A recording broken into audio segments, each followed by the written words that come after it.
All right. Hello and welcome everyone to another episode of the Sacred Eavesdropping podcast of Plymouth Church venture that we got going on. Today I have joining us Alissa Wilbe. She is a new-ish member of Plymouth Church, her and her husband and their son. And I am excited that she is willing and able to join us today. Thanks for having me, Matt. So I wanted to start off by just maybe the hope of most of these conversations just to talk a little bit and so our church might get to know one another a little bit more and just to learn about each other's faith journeys and lives and experiences with God. So could you just start off telling us a little bit about your own faith and your faith journey growing up and kind of what that's been like for you? Well, my faith journey has been a winding road. My parents were part of a church before they got divorced, a Christian church, and then they got divorced when I was about 5. So I don't have a lot of memories of actually going to a church. And after they divorced, they didn't take us to church. But I had this incredible good fortune of going to a UCC church camp every summer. My mom's partner, Allie, was a nurse on this island camp off the coast of New Hampshire called Star Island. Okay. And so she was the medical provider there at this retreat and camp for families. And I went and stayed with her every summer for a week during a UCC camp, and I loved it. I had just the most wonderful, open and affirming ministers there, and a great experience meeting the other kids that were in the program. And I went back year after year and developed relationships with them. And then I also played a lot of music at that camp, which was fun for me because I love music. And so that's probably planted a seed for me early on. Yeah. And then later in college, I got more into yoga and meditation and mindfulness. And I would say that actually led me to have more of my own inner experiences of feeling a much greater and deeper sense of connectedness to God and a more direct experience of God. And so throughout my late teens and 20s, I did a lot of meditation and yoga, had some fairly interesting mystical experiences connected to that. Yeah.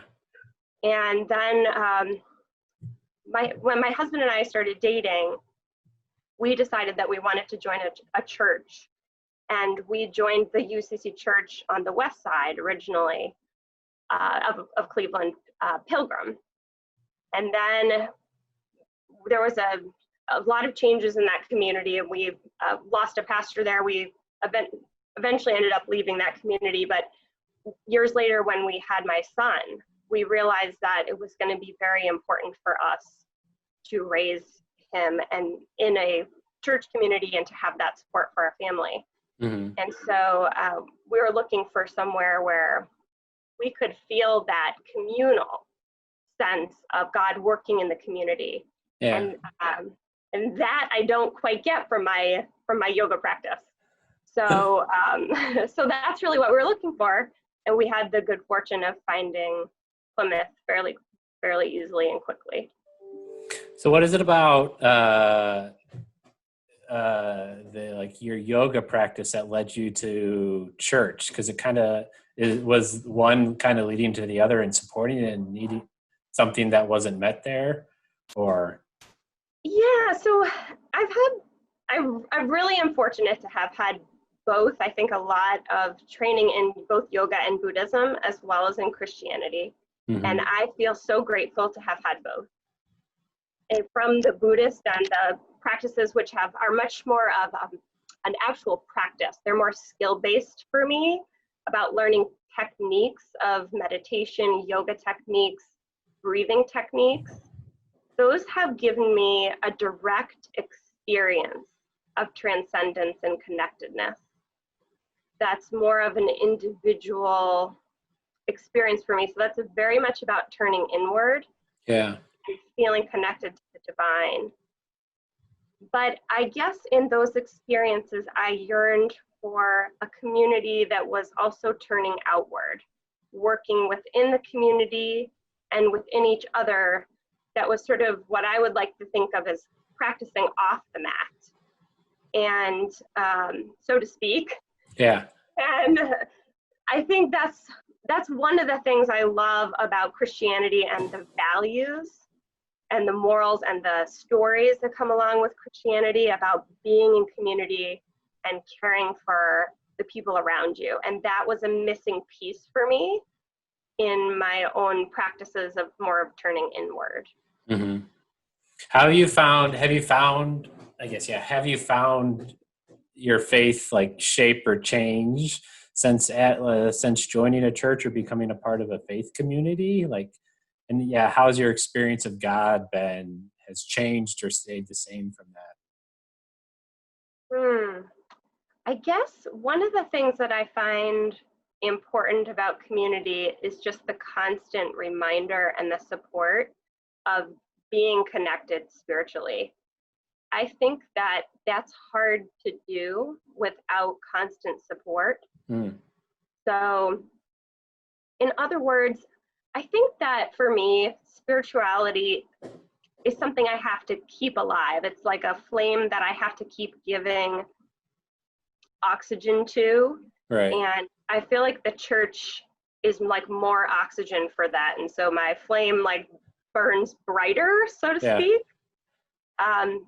Without that support, it's hard to practice the, not just the prayer, but to really practice, again, sort of off the mat, to do the right things, to be self-aware and to be moral and to try to constantly better oneself. It's not an easy thing to do.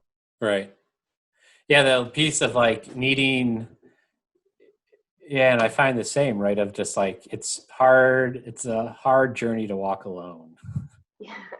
I wonder if it's almost impossible to walk alone. Yeah. Potentially. And that's like one of my favorite things about coming. I mean, most church communities I grew up, or like the church community I grew up in, right? Like my understanding of it was this family experience of these people who supported me and my family growing up in ways that a family would, and also like helped us learn and grow and deepen our own faith lives. So you feel that too, it sounds like. Oh, like. yeah. Having that supportive community. Yeah. Well, and just like, and I think a little bit of that of what I love about my job of like, I get to hear a lot of people's stories that are inspiring. And I think that's like when we listen and share stories and like learn about each other's faiths, like it deepens our whole experience of one another and strengthens those community pieces. Like within this, I'm wondering, like, are there moments in your life that you can point to that you've really felt or experienced God's presence in a way that that you like can remember and that you turn to?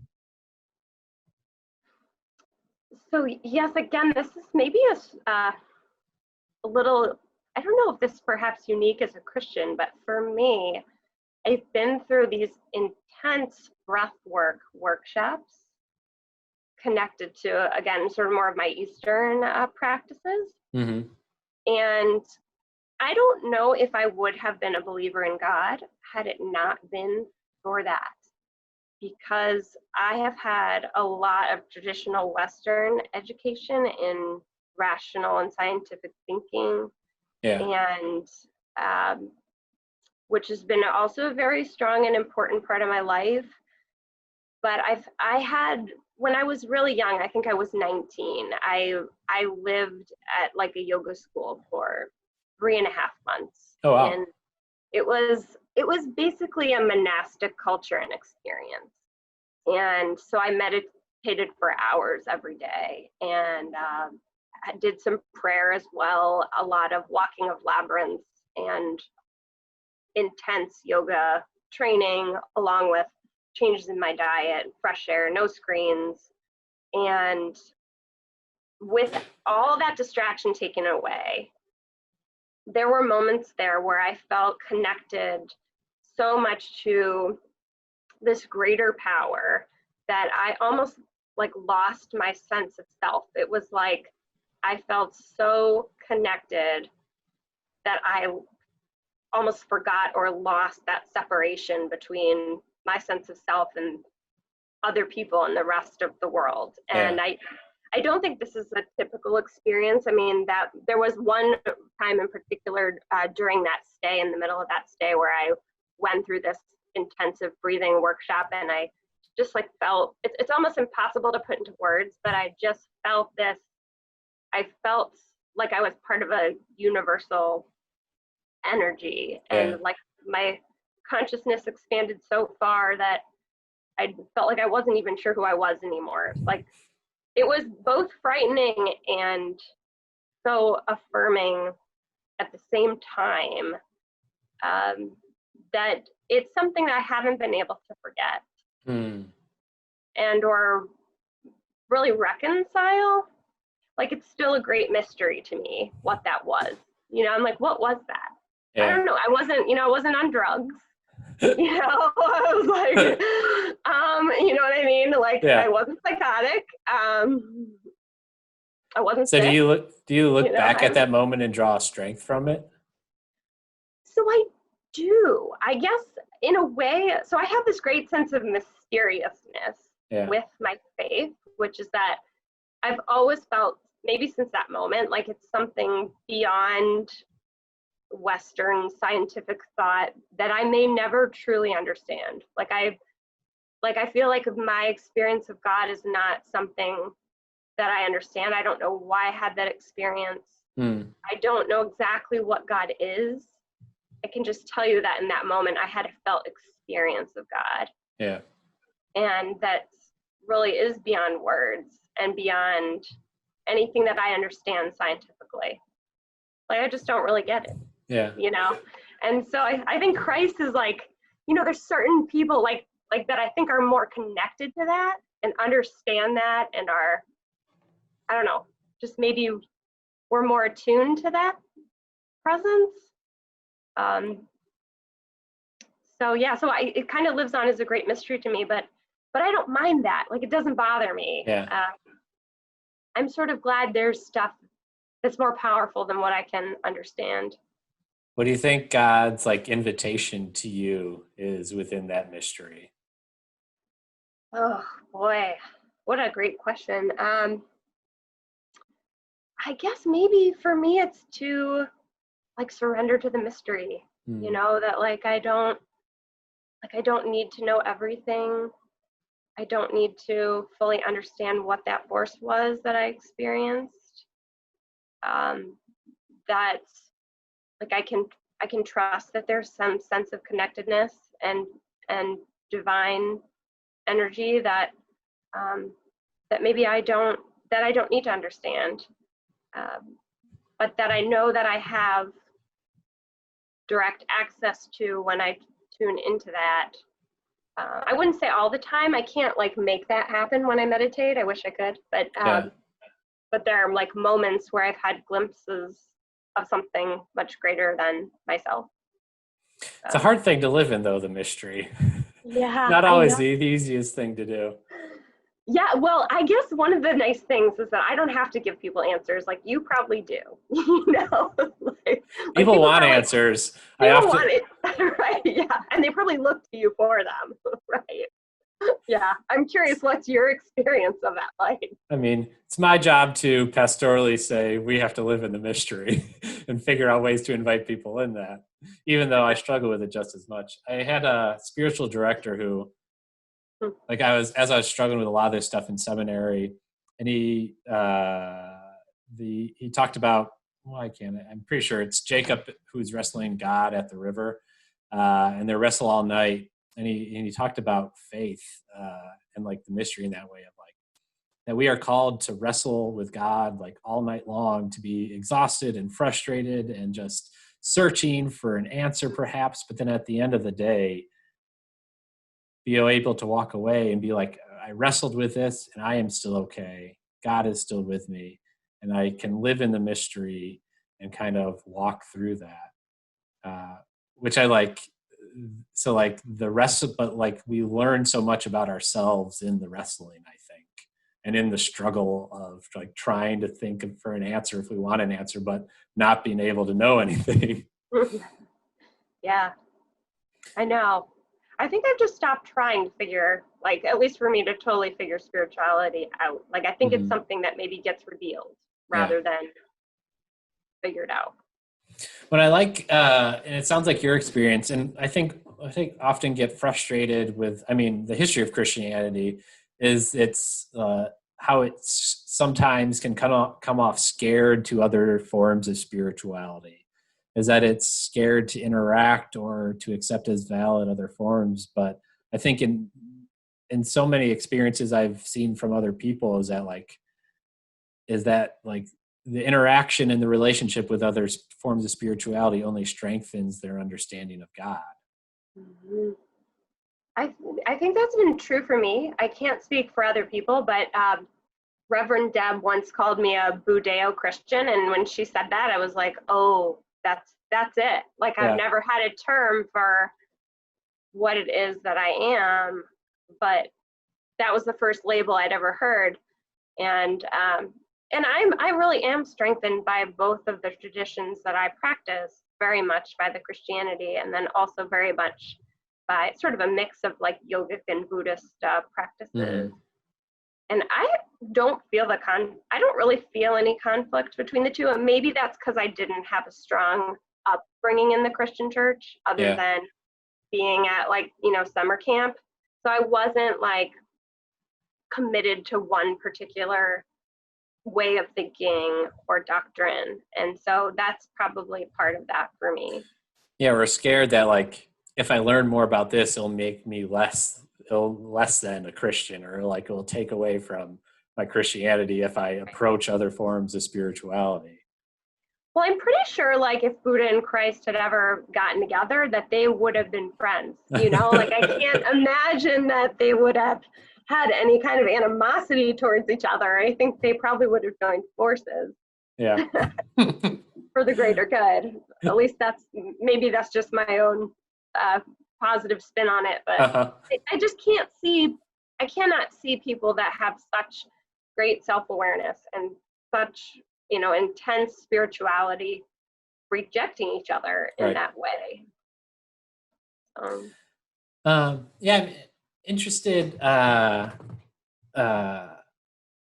Also thinking about kind of transitioning a little bit, thinking about people's different experiences during quarantine and during this time of COVID-19, kind of what the experience has been like for you and for your family as you've like the hardships or the joys or the way that God has, the struggles or the way that God has appeared in new and unexpected ways.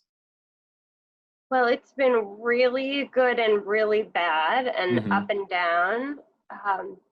So there have been a mix of relief and tears and everything at our home. I think, initially there was some relief because we got to spend more time together as a family since my husband and I were working at home more. And that was wonderful. Like we were pulled in a lot of different directions before the quarantine, and we lost our daycare facility. So, suddenly we were spending a lot more time with our son, and that like everything about that's been great. We've gotten to know him better, and I've taken him on daily adventures to Shaker Lakes for most days or somewhere else outdoors, walking and biking. And so like just having that family time, I think if I see God working in my life through the quarantine, it's like a whisper saying, slow down, and like be present with your family, and really like attend to those around you. So that's, and I would say to my husband as well, I think he and I were so busy working and parenting before that at the beginning of the quarantine, we realized that, perhaps there were just some things like issues that we hadn't fully processed, and that we needed to take some time to be together and recognize how much we've been through becoming parents in the last few years. Right. And just, take some time to like process what our roles are and how things have shifted. So I think that's been the upside. And then, there's also been a lot of grief, I think, for the things that we lost. We really miss the church community, which was very supportive, and we've lost an incredible support community in our daycare facility, and the trips to visit our family members. So there's been a lot there, as well as luckily we haven't actually lost anyone to COVID. So we understand there's certainly much worse grief out there, but I think everyone's going through some sense of loss, like that they lost, something. And so for us, it's been hard to go through this time without a lot of support outside of our home.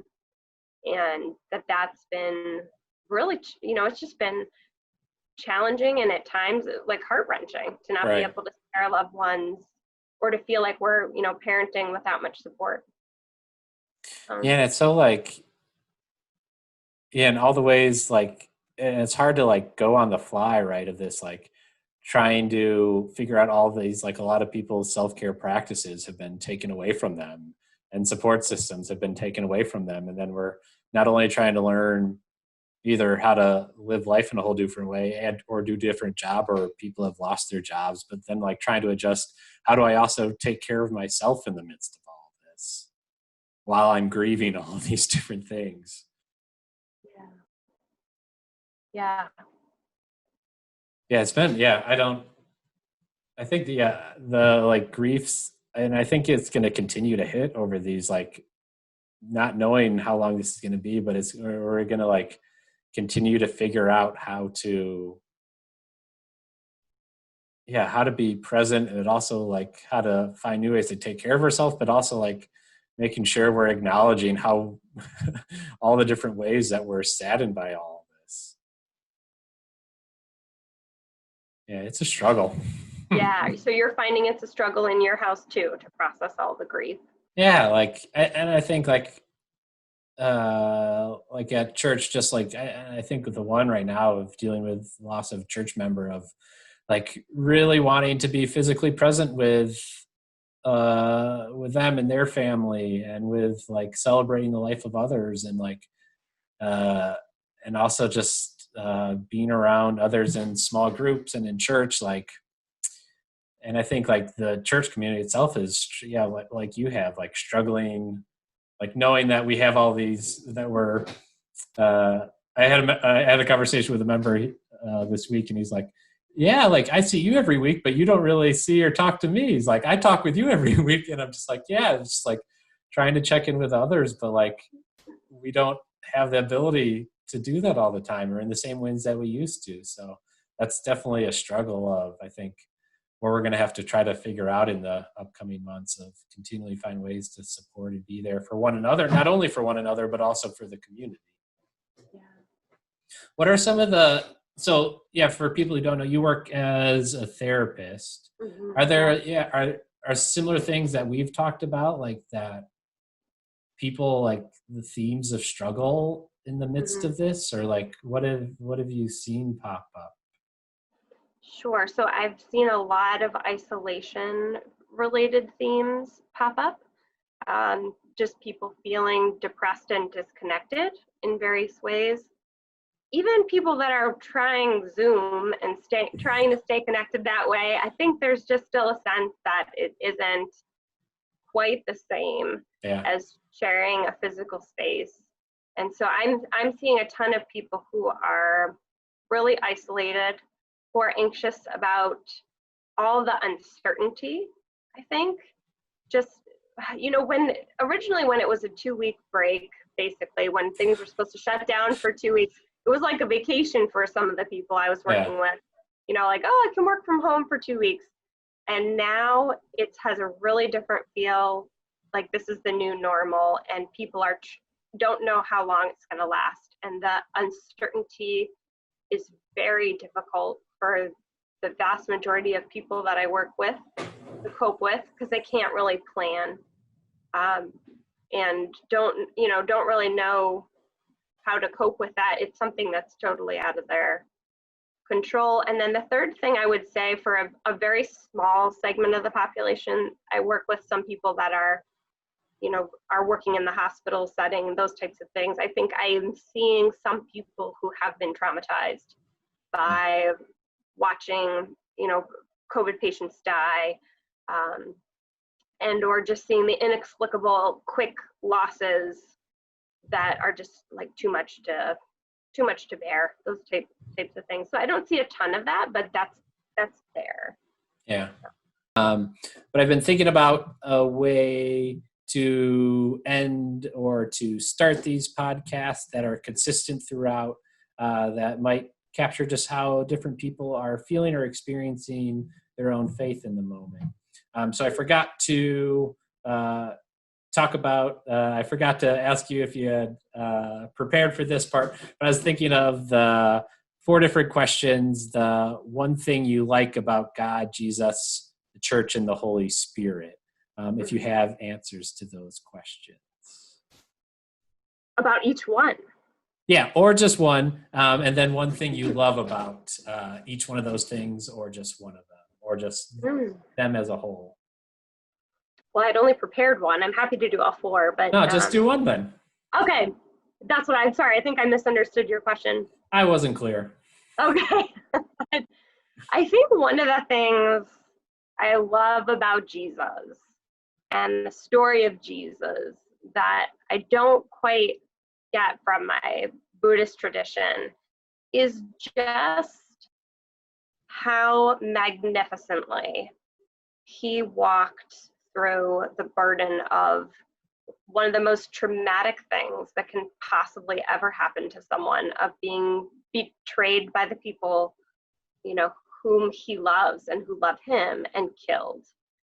And, it's interesting because I think so much emphasis is put on his resurrection. And I love Easter, don't get me wrong. But I work with people who are often going through terrible life traumas.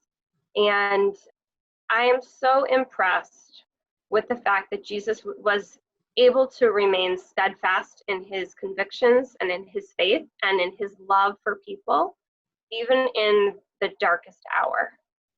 And I think that is such a powerful message to me, that, it's not just about the love that he had for people when things were good, but that he loved us, and he magnificently walked through such a dark hour in a way that I think was nearly perfect, and is something that I don't see, what I see is people that struggle to do that. And so I just really appreciate sort of the light that he brought to the darkness. Yeah. Well, thank you. Thank you for your thoughtfulness and your vulnerability and your openness in the conversation today. And I appreciate it. And thank you. Thanks, Matt. Always a pleasure. All right. Thanks.